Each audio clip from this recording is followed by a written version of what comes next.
美国第一共和银行倒闭，中方收到谈判请求。美国越是着急，中国越要稳住。敏感时刻，耶伦发出严厉警告。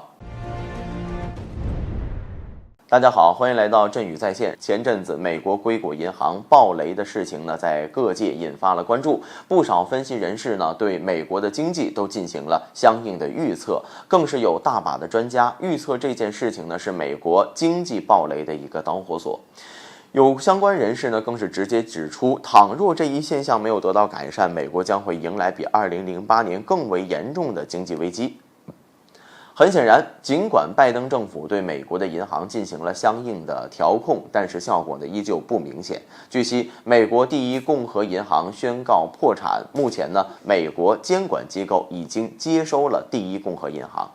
虽说美国想方设法地稳定市场和民众的信心，但是美国银行危机并没有因此而结束。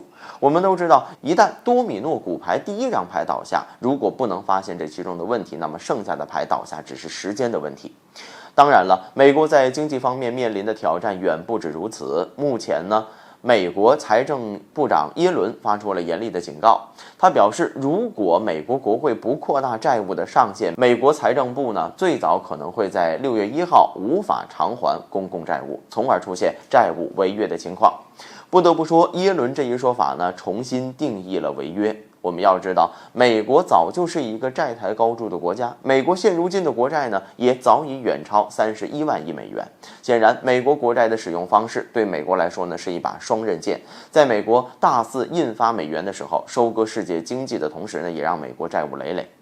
现如今呢，世界多国抛售美债，在一定程度上让美国的经济雪上加霜。当然，他们也清楚，当美国无力偿还的债务的时候，就是美元作为世界货币崩溃的时候。届时呢，墙倒众人推，成了世界上的一道美丽的风景线。